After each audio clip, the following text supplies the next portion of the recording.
Assalamualaikum warahmatullahi wabarakatuh. Salam KW untuk Anda. Kujadikan masalah sebagai peluang dan tantangan. Itu menjadi moto kami.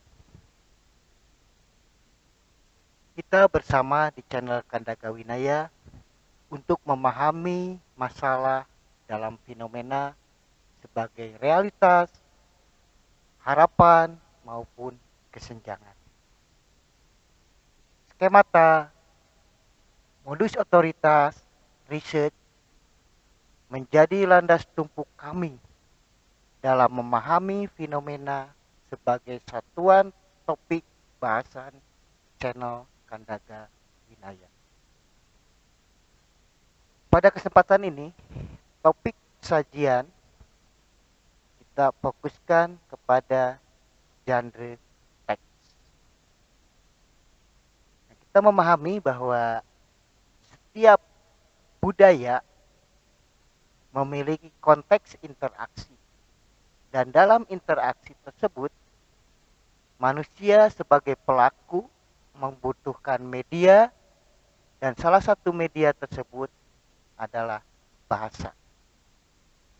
Nah, maka genre track tidak bisa dilepaskan dari konteks budaya. Oleh karena itu, kami pilih topik ini dengan dilatar belakangi oleh adanya urgenitas bahwa pengguna bahasa perlu memahami genre teks agar tidak gagal dalam berinteraksi. Sehingga ketika individu berada di dalam suatu konteks budaya dengan memahami konteks dan memahami genre teks, maka dia akan berhasil melakukan interaksi antar partisipan dengan menggunakan media bahasa dengan didukung oleh pemahaman terhadap genre teks. Hal tersebut kami anggap sebagai urgenitas pembahasan topik ini. Nah, sekarang permasalahannya apa? Genre teks dipandang sebagai bermasalah dalam interaksi sosial akibat pengguna bahasa tidak memiliki pemahaman tentang anatomi teks. Nah, karena setiap teks memiliki anatomi atau struktur komponen-komponen sendiri-sendiri dan tidak sama antar teks, oleh karena itu diperlukan pemahaman terhadap genre teks. Jadi masalahnya, para pengguna bahasa dalam interaksi sering mengabaikan penggunaan anatomi teks sesuai dengan genre. Itulah masalah yang menjadi fokus dalam pembahasan ini, sehingga pemahaman genre teks merupakan solusi untuk mengatasi keterbatasan, kegagalan partisipan dalam berinteraksi dengan media bahasa di suatu konteks budaya. Baik, kita lihat lebih jauh perihal teks didasarkan pada genre. Nah, kita gambarkan di sini bahwa konteks budaya itu sebagai wilayah terluar dari partisipan ketika dia berinteraksi. Jadi interaksi merupakan bagian dari suatu konteks budaya. Salah satu media interaksi partisipan di dalam konteks budaya tadi menggunakan bahasa. Pada saat interaksi antar partisipan itu dihubungkan oleh adanya teks. Jadi teks sebagai media interaksi partisipan di dalam suatu konteks budaya. Jadi ada sebuah konteks budaya atau suatu konteks sosial, lingkungan budaya, manusia atau partisipan itu saling berinteraksi, menggunakan media bahasa dan alat untuk interaksi tadi disebut teks. Oke? Nah, jadi teks sebagai alat antar partisipan ketika dia bertransaksi. Nah, begitu. Selanjutnya kita lihat teks sebagai media transaksi pesan. Jadi ketika partisipan tadi bertransaksi antar partisipan di sebuah konteks budaya menggunakan teks dan di dalam teks itu ada pesan. Sehingga kita sebut teks sebagai media transaksi pesan.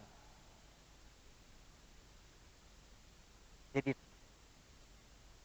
untuk membentuk suatu teks itu dibutuhkan aspek kebahasaan dan laras bahasa.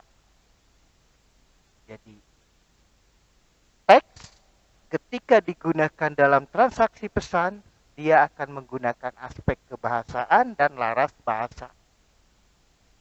Nah, bisa berbentuk lisan, bisa juga berbentuk tulis. Jadi teks wujudnya bisa berbentuk lisan, berbentuk tulis, menggunakan aspek kebahasaan dan menggunakan laras bahasa. Nah, pada saat transaksi itu terjadi sebuah aktivitas jiwa raga partisipan atau kita sebut mekanisme psikofisik dan strategi produktif. Jadi bagaimana partisipan menggunakan mekanisme psikofisiknya, menggunakan strategi produktifnya untuk melahirkan teks digunakan dalam suatu konteks interaksi. Oke. Jadi transaksi dapat kita pandang sebuah proses mekanisme fisik, strategi produktif, baik lisan maupun tulis, untuk mentransaksikan pesan kepada partisipan sesuai dengan konteks budayanya. Nah, sekaitan dengan pesan, pesan tadi dipilih oleh partisipan untuk disimpan atau diisikan dalam sebuah teks itu didasarkan kepada pertimbangan adanya maksud, adanya tujuan, adanya fenomena, apakah itu fenomena aktivitas, fenomena ruang, fenomena waktu. Jadi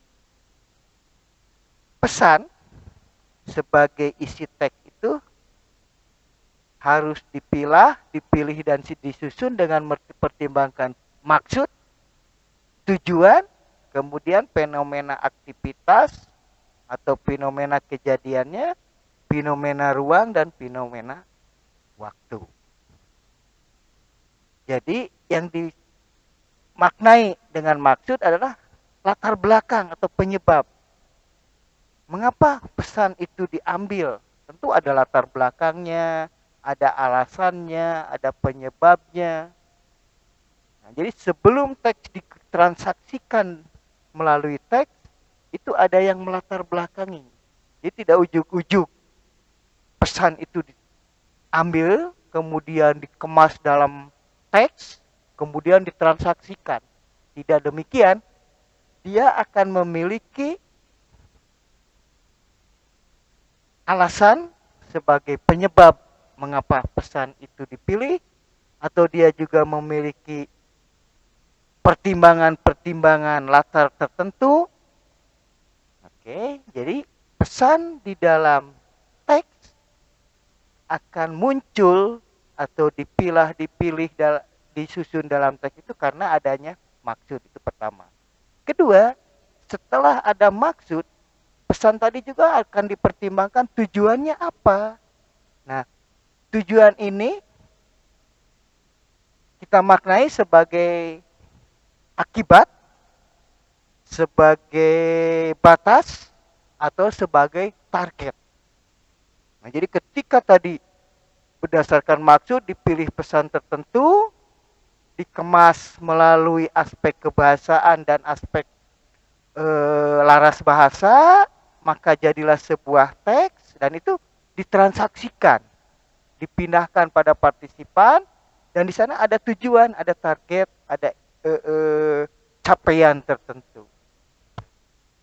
Nah, di dalam pesan tadi juga itu akan menggambarkan suatu fenomena, adanya substansi, proses kondisi, perihal aktivitas atau kejadian, perihal tempat, ruang, atau perihal waktu.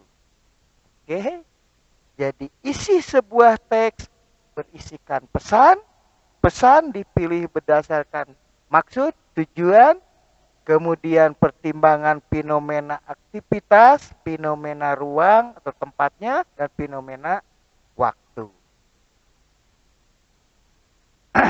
Nah, sekaitan dengan jenis maksud dari suatu transaksi, kita bisa bedakan juga. Maksud dalam suatu transaksi yang dikemas menjadi sebuah pesan, itu dapat kita bedakan.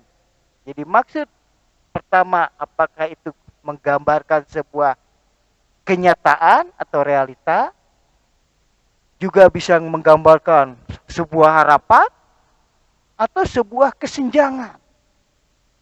Oke, jadi penyebab munculnya pesan dalam transaksi itu diakibatkan oleh adanya suatu realita, suatu kenyataan, adanya suatu harapan, atau adanya kesenjangan. Itu. Nah, sekaitan dengan tujuan, tadi target akhir atau akibat dari itu dapat kita pilahkan juga.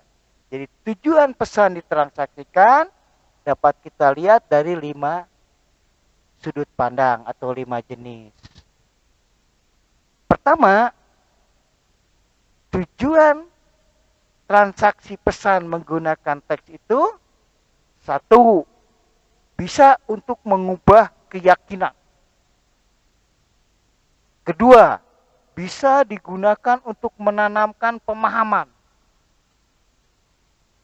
Ketiga, bisa digunakan untuk menstimulus tujuan itu, supaya orang terangsang, termotivasi, sehingga dia melakukan sesuatu.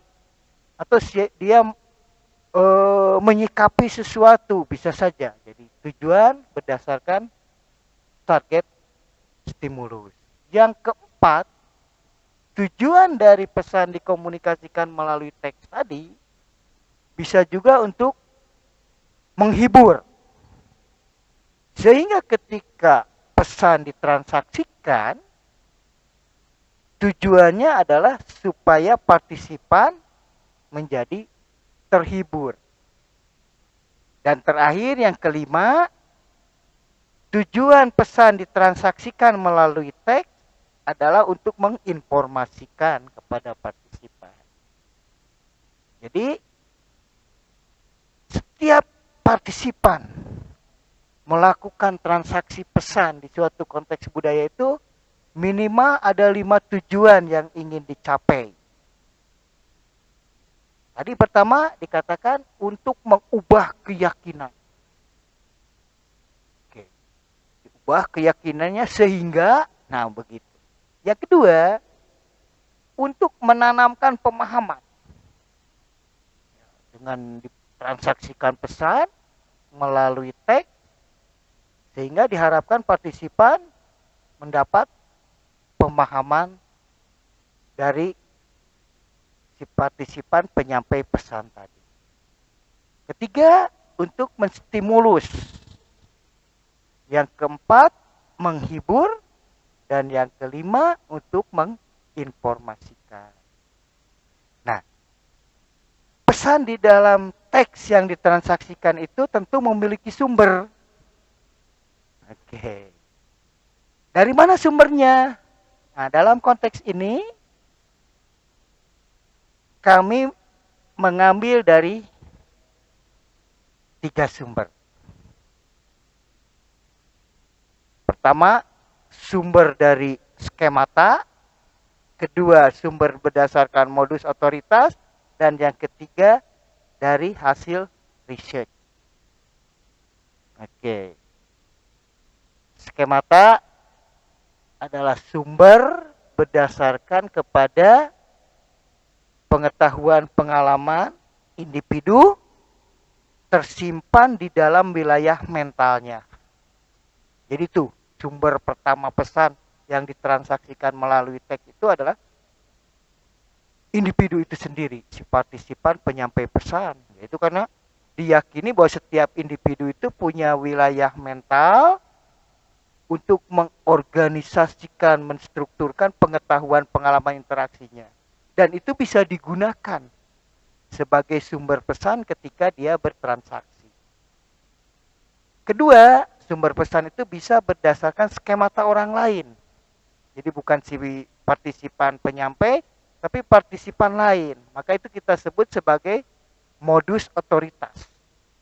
Jadi sumber pesan menggunakan pengetahuan pengalaman milik orang lain atau di luar diri individu.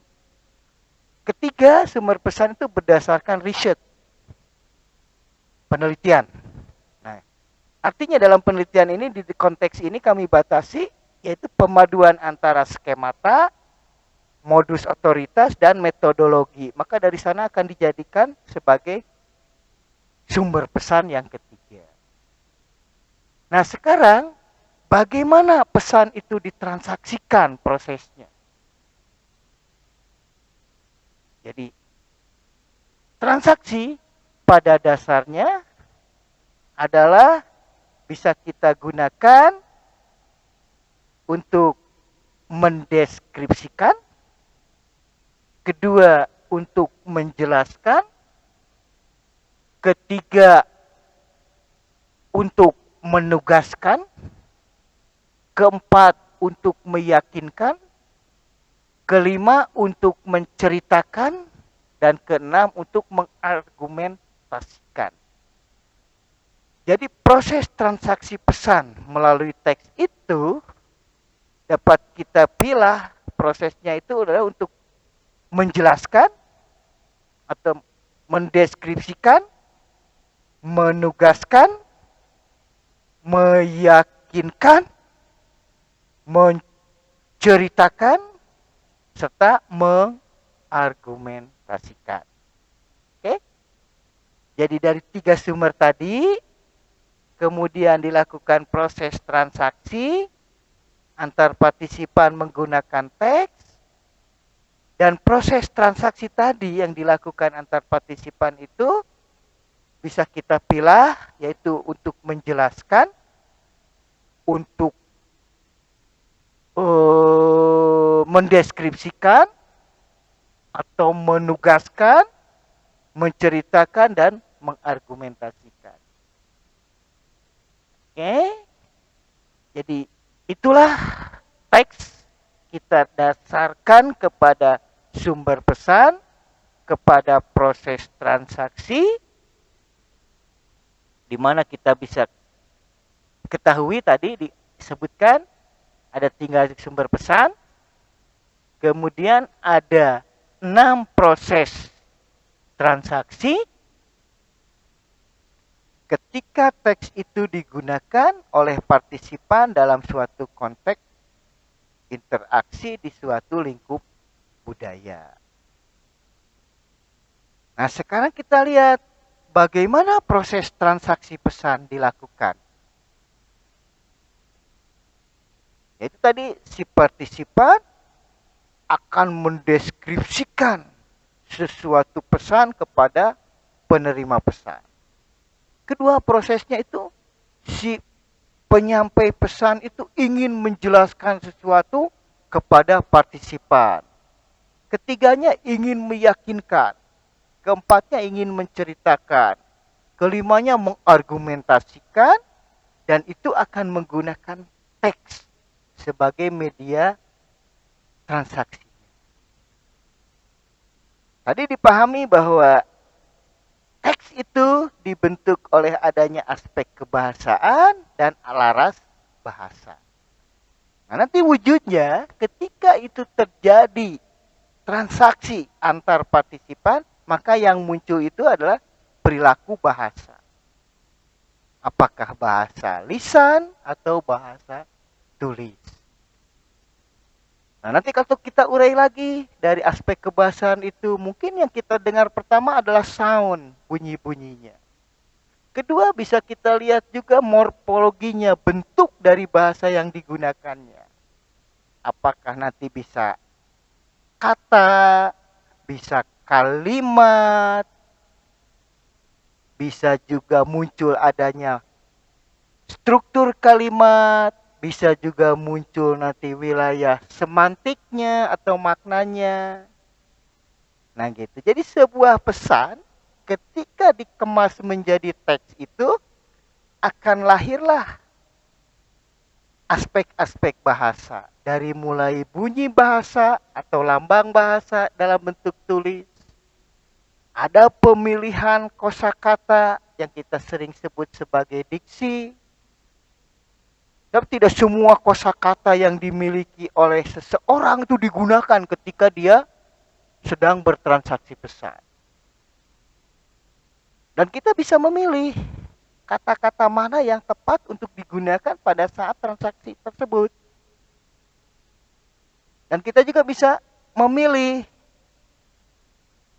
bentuk struktur apa yang cocok digunakan untuk menyampaikan pesan ketika itu diwujudkan dalam bentuk kalimat.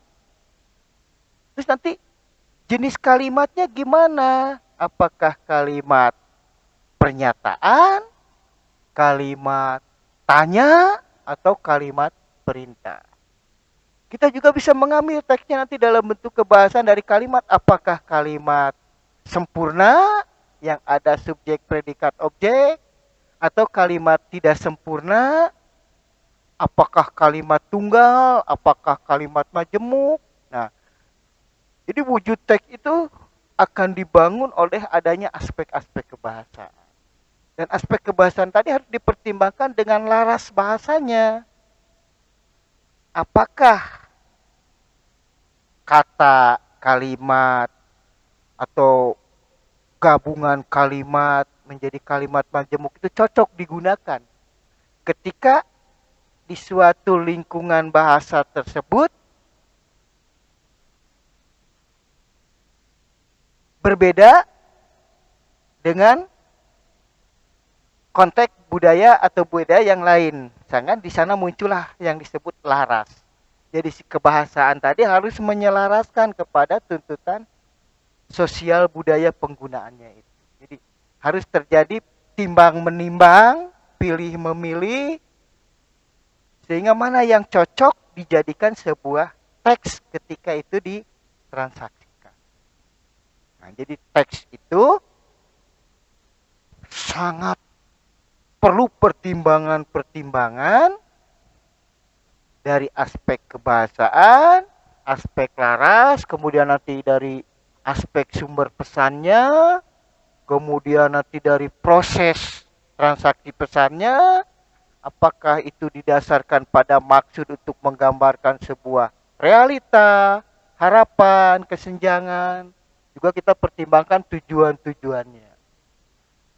Nah, setelah itu terpenuhi, nah kita bisa melihat nanti lahirlah jenis-jenis atau genre teks yang dapat kita gunakan dalam berkomunikasi dengan bermediakan bahasa Indonesia. Nah,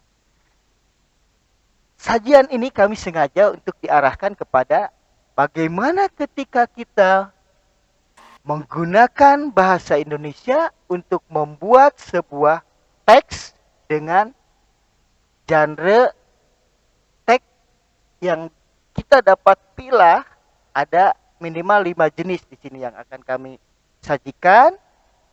Ada teks genre deskriptif, ada genre teks naratif, ada prosedural, ada eksposisi, dan ada argumentasi.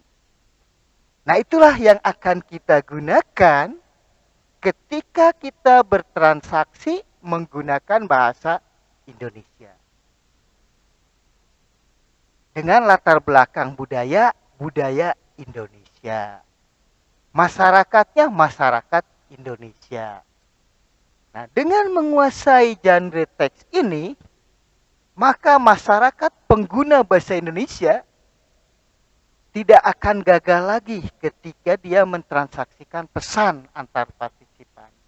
Dan dia bisa memilih genre mana yang paling tepat digunakan ketika terjadi transaksi di suatu konteks. Jadi nanti batasannya, misalkan saya dengan Anda bertransaksi, apakah saya harus memilih genre deskriptif, naratif, kemudian persuasif, prosedural, atau eksposisi, atau argumen. Nah, gitu. Itu tergantung dari maksud dan tujuan yang kita rumuskan di awal. Nah, nanti ketika kita ingin deskripsi, dia juga punya struktur, punya anatomi tersendiri atau karakter tersendiri. Ketika narasi juga demikian. Narasi punya aturan-aturan atau genre anatomi tersendiri juga. Jadi nanti kita perlu pelajari lagi genre teks berdasarkan jenis-jenis yang tadi. Nah, tentu ini agak rumit sebab banyak teori yang memiliki sudut pandang tersendiri sehingga pemilahan genre teks ini sangat beragam. Harus diakui. Ini yang saya tawarkan ini hanya salah satu alternatif perumusan genre teks didasarkan pada 5 jenis. Kalau mau didalami lagi nanti bisa kita lihat lagi. Nah, tapi dalam konteks ini sengaja dibatasi bahwa genre teks dipilah dari 5 sudut pandang teks. Deskripsi, narasi, prosedural, eksposisi, dan argumentasi. Untuk apa? Ya tadi untuk mendeskripsikan pesan ketika ditransaksikan, untuk menceritakan pesan ketika ditransaksikan, maka kita gunakan teks narasi. Ketika kita ingin meyakinkan, maka kita pilih genre teks eksposisi. Jika kita ingin memberikan alasan-alasan, pertimbangan-pertimbangan, argumentasi, maka kita pilih genre teks argumentasi. Jika kita ingin menjelaskan suatu prosedur, suatu langkah-langkah, maka kita ambil jenis teksnya prosedural. Nah, mudah-mudahan ini bisa membekali Anda sehingga problematika perihal kegagalan berkomunikasi khususnya ketika transaksi pesan akibat ketidakpahaman terhadap genre teks dapat disolusikan. Oleh karena itu, kami harapkan Anda nanti melanjutkan membahas atau mempelajari tentang teks berdasarkan genre-genre yang disajikan di sini. Sehingga hambatan kegagalan transaksi pesan berdasarkan konteks budaya diakibatkan kesalahan penggunaan genre dapat disolusikan. Solusinya, gunakan bahasa Indonesia dengan baik dan benar, gunakan laras sosial berlaraskan budaya Indonesia dengan berlandas tumpu kepada Kebhinneka Tunggal Ikaan. Sehingga dengan menggunakan bahasa Indonesia dan laras budaya Bhinneka Tunggal Ika, kita bisa bertransaksi pesan menggunakan genre teks yang ada. Demikian sajian ini, mudah-mudahan kami harapkan Anda terus tertarik untuk mendalami jenis atau genre teks ini. Karena itu kami ucapkan wassalamualaikum warahmatullahi wabarakatuh.